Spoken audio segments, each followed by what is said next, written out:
something that I started talking about yesterday with some people, and it's still hanging around because it sort of, I went to even deeper places, as you do.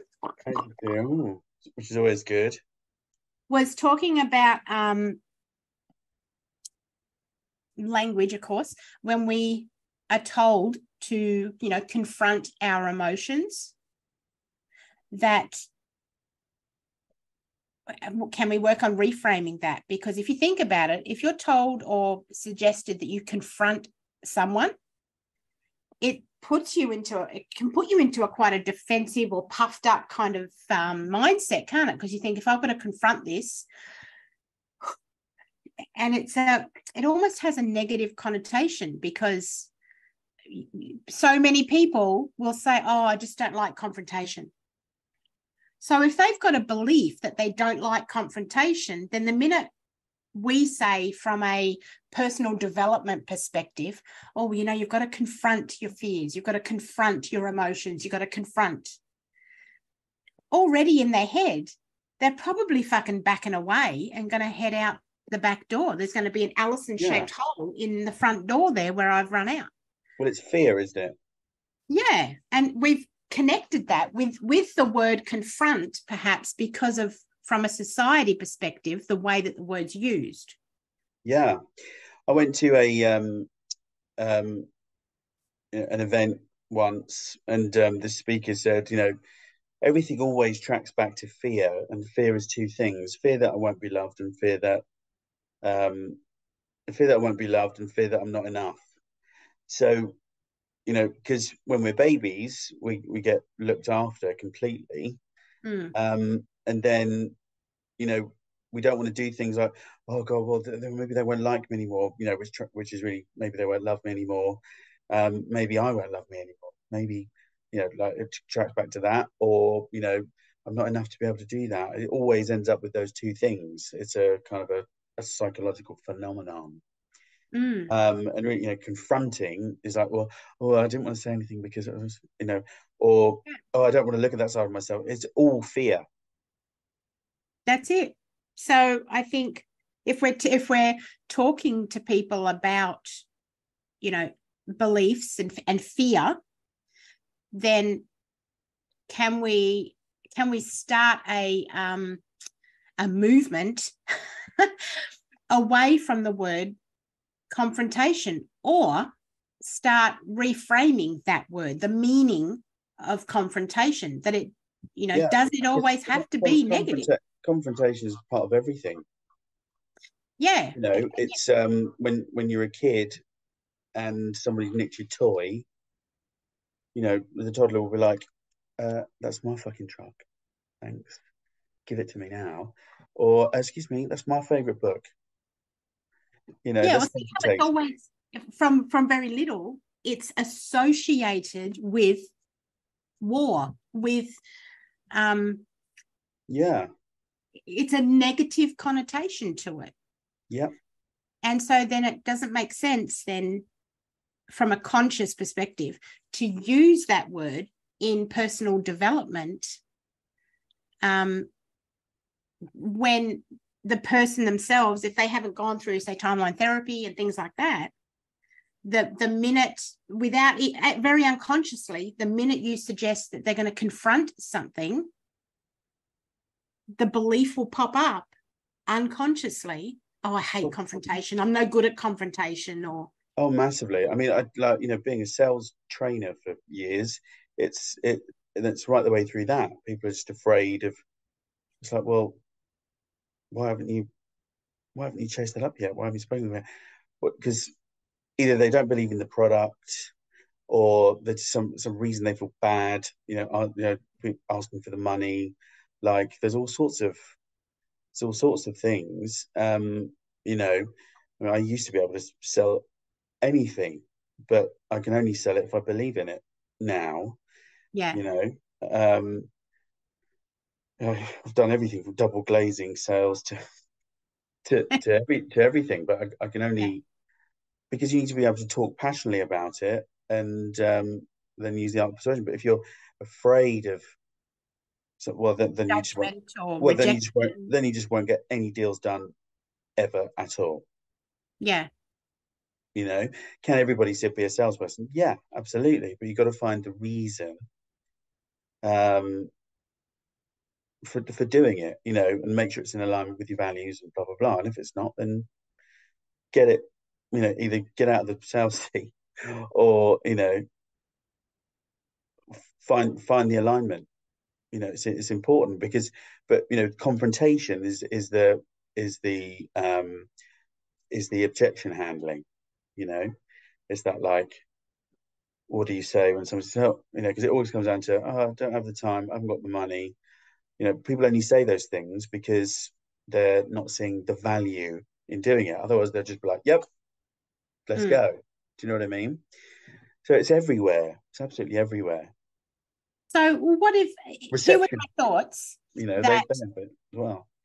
here was my thoughts that, you know, as we move away from confrontation bringing up anxiety in people, just the word brings up anxiety in people, and yet confrontation is necessary in order to be honest and to, you know, move forward. Because as you said, it's everywhere. Yeah. And You can't get away from it. it's almost like we you know, we have our own sort of limits of where we're prepared to confront some things and not others. Whereas in personal development, that's got to go, because if you want to grow as a person, you've got to confront everything. So my thoughts were this: in reframing that idea of confronting your past, confronting your emotions, confronting your beliefs, and move it into connecting to the purpose. Connect to your emotions, connect to the behavior that you want to change, and work out, well, what's the purpose for it? And if we can start to change confrontation to connection, and, you know, as part of that is purpose, it comes down to what you were saying about sales. You know, confrontation is the objection. And so what do you actually do when there's an objection? You have to get curious about, well, what's the purpose? What's the fear? What's underneath that? Yeah. So it's all about connecting, really. The confrontation is almost like the fear being shown as a behavior. However, you can push past the fear if you can understand that it's actually about getting curious and connecting to, how can I move forward? How can I pass Absolutely. And also working out, because I have zero problem with confrontation Oh, whatsoever. you're really echoey now. Am I? Yeah, you weren't before. What's changed? Absolutely nothing. I haven't got anything plugged in at all. Can you hear me? Can you hear me? I can hear you, but yeah, it sounds like you're in a What now? Even now? yeah.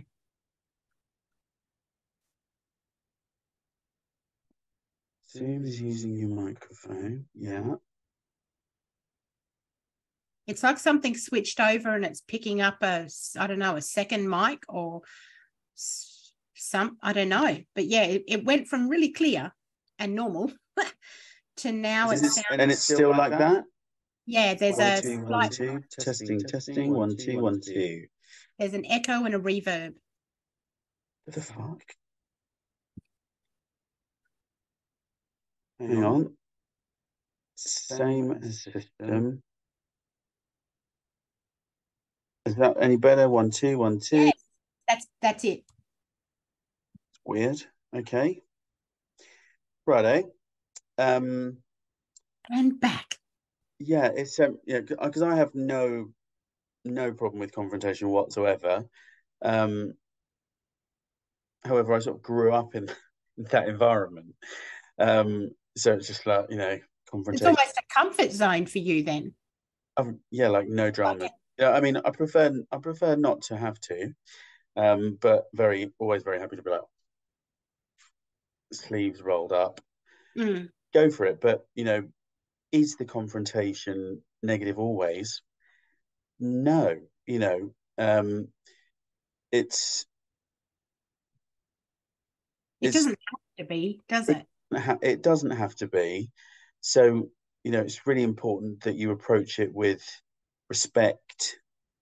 You know, I don't like to use, being empathizing versus sympathizing about the whole thing, and just being open-minded that, it's not necessarily your opinion, your way or the highway. Is there another perspective that you can be considering? And actually, generally, if you do that first, sometimes, a majority of the time, it's not even worth the confrontation in the first place. So there's, another thing years ago that I heard was, is it kind, is it truthful, and is it necessary? Yeah, that's a popular one that goes around. Yeah. So it's really great filters to run things through. The additional thing, which is potentially a slight judgment, is the other side, has the other side shown that they can be intelligent enough, or emotionally intelligent enough to take it on board? And so is it going to be a fruitful conversation? And generally I find that's not the case either. so you kind of, so you got to weigh it up first. Do you even need to confront the situation? That's externally. But you should always apply the same rules to yourself. Treat others as you would treat yourself, and treat yourself like you would others. So respect yourself, empathize with yourself, and be open-minded with your own thinking, and to think, okay, is there a better way that I could have done that? Yeah. Not just is it worth it, but it's always worth it to do it for yourself. And it's having that effective communication internally as well as externally. Do you know what I mean? Yeah. Actively listen to your own language and your own thought process, and the feelings that are coming up for it, and think, okay, well, what are the triggers for that? Because it's confrontation inside and outside, isn't it? Yeah, it's checking in with yourself, because a lot of the time when we know we, are going to have a conversation with someone that we are not looking forward to, what are the thoughts? What are the scenarios that you're making up in your mind? Yeah. Because often it's that lead up fear, isn't it? It's the anticipation that creates all the anxiety over the situation. And yeah, that's what people don't like about confrontation. Mostly it's all the lead up that they've done to themselves, to be honest. Yeah. So I mean, you checking talked, in. I think, I can't remember, I'm sure it was you, because I follow you avidly. You talked about pre-framing, and was that that was the other day, right? You did a thing. Yeah. That's really important. So you wouldn't just call someone up and say, I want to talk to you, right? Blah, blah, blah, blah. You'd say, hey, listen, there's something I'd really love to discuss with you, and then pre-frame the shit out of it. My goal here is to make sure that we, find some common ground on this subject. I really want to get to a mutual understanding. None of this is personal. I really want to work with you. I love you to pieces. Da, da, da, da, da, da. You can go for it, pre-frame the shit out of it, and then deliver the subject matter, and just be like, look, and get the agreement first from the other side. I was going to say the agreement frame. So is that okay with you? And I really want to make sure we get the right outcome, and I'm prepared to take responsibility myself. And if you think I'm being a knob end here, just tell me.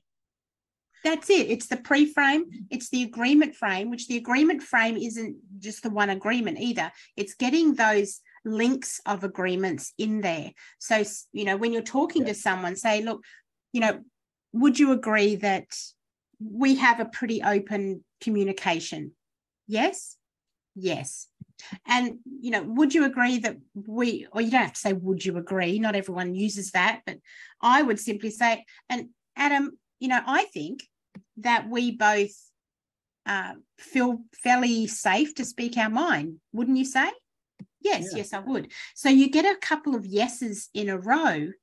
So then when it comes to the point where you said, so is it okay if we have a bit of a tough conversation right now about something that's been bothering me? They're more likely then to say yes. And then the big thing here that I love you brought up before was about checking in with your language, because the mistake I hear a lot of people make in confrontation or in conversation in general is they'll say something like, Adam, I think you and I, we have a pretty open communication relationship, but sometimes blah, blah, blah, blah, blah. The minute we put that but in, what we're doing is we're negating everything. And so the person you're speaking to is not going to respond or recall all the good stuff that you meant to put in there, that you wanted to say. All you're really doing is you're lathering them up before you freaking cut them dry. Yeah. So, and it's just that small little adjustment. Take the but out. And we have a really open communication relationship, which I love. And that's what allows me to have this conversation with you right now. Yeah. Complete the sentence. Even more powerful. And that's why I feel completely confident in being able to talk to you about something that's potentially sensitive. Mm. And I know that you've got the emotional intelligence to cope with it. And was the key there. And it's a connector in language. Yes. So it connects all the parts of the sentence together. The minute you put a but in there, you've just wasted your breath. And I know. It's going to escalate. This is when being all about the but is not a positive thing. Yeah. You don't want to have baby got butt back. Yeah, because it didn't quite work out for me. That's a whole other podcast. I know. Look, it can be uncomfortable and challenging unless you are aware of, or even better, when you become aware of language on both sides, internally, how you form your language to communicate with the other side, and listening to how they respond, actually it takes it away from being uncomfortable or challenging, because you then understand more of what they're saying. You can read between the lines. So, in addressing those sensitive and difficult topics, when you do it thoughtfully and respectfully, then respectfully, my apologies. You get that increased understanding, and actually the relationships improve. And problem solving improves. So if you're you and your partner, you and your best mates, you and your boss, the people that work for you, or whatever situation you're in, confrontation doesn't have to be uncomfortable or challenging. I found a really good training ground for myself, because as with everything that you and I talk about, we learn the tools, and then it's a constant state of practice, just improving, making mistakes, improving again. And I found a really good training ground for communication through confrontation is actually with kids. Yeah, so I mean, it's the second confrontation. In a second, they will flare up, and Harrison's just turned 6, and if I give him, milk instead of water, I specifically asked for water, Mum. It's a drama. Fantastic. And a confrontation can ensue. And so I really love to use that, because you're not going to get someone, who's taking into account that you're trying, or is going to give you time to pause and think. A young person is going to just come at you hard and fast and want to win the confrontation. So it really taught me how to have that inner dialogue and think about, okay, well, what do I want to achieve here? And what language is going to best deliver that outcome for me, Yeah. So great training ground with young people. Oh my goodness, absolutely. Yeah. I can well imagine. Sadly, I don't live with a 6-year-old. Well, Sometimes I mean I'm a 6-year-old. that is debatable because I'm with myself the majority of the time. Saying I'm a bit of a 6-year-old sometimes too. Who am I kidding? I'm a complete 6-year-old. Like So, you and I can throw down a tantrum in a second at each other if we want. oh my goodness, like instant. You kept me waiting. I'm so offended. Brilliant. That's Yeah, fun. it's a great subject, but just to recap, it's everywhere. Yeah. Whether you're dealing with your kids, your parents, your older parents, overbearing parents, bosses, people you work with, people you interact with, the receptionist and the place you went into, the doctors, like it's everywhere. Yeah. Nothing to be afraid of. I just quickly looked up um, like the definition of the purpose of confrontation. And it says here the purpose of confrontation is typically to bring attention to a problem, express concerns or grievances, seek clarification, or work towards resolving conflicts. That's kind of everything, really, isn't it? Fantastic. And like you look at seeking clarification, seeking clarity. Like Yeah, so often that's what we're wanting in so many areas of our life. We just want it clear. What do you expect from me, or what do I want? We want that yeah, clarity. And absolutely. And sometimes accepting the fact that you're not going to get any more clarity than you've got is also a superpower. exactly. Yeah. Yeah. It's like, oh my God, isn't it? So many conversations I don't have now because I just decide not to. It's just like, "Oh, okay, whatever, next," and just let go of that shit. Yeah. You've got to work You out know, what, like you said right at the beginning, I think you said, Adam, it's working out, does this need to be a confrontation? Do I need to push this? yeah. No, Have that honestly, conversation. 95% of the time I find out it's not. Yeah, When that's I a good. really when I really work, is it kind? Because once you've said the words, people will never, they might forget what you said, but they will never forget how you made them feel. Yeah. You can't take those back. They are bullets. Words are like bullets. If you have that intention, in the confrontation, and you haven't really thought about the confrontation in the first place, is it necessary? Sometimes you just, well, someone's learning, you know, they'll learn eventually that that's probably not the right thing to do.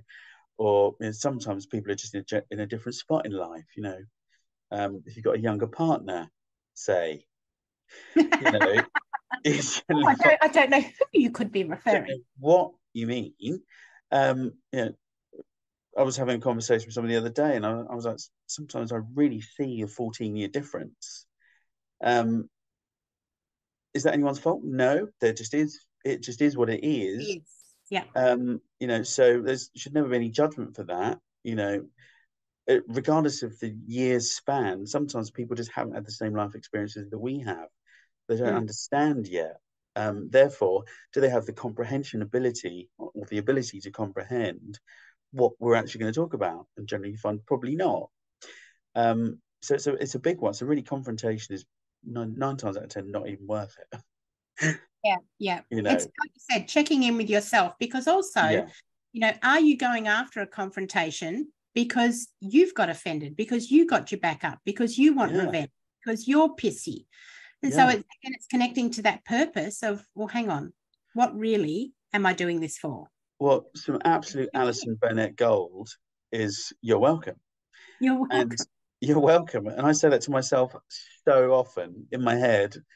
Well, there you go, Adam. You're welcome on that front. It's great, isn't it? It's a great So mic good, drop. yeah. Because when you really think about it, you think, oh, yeah, that was a "You're welcome" moment for sure.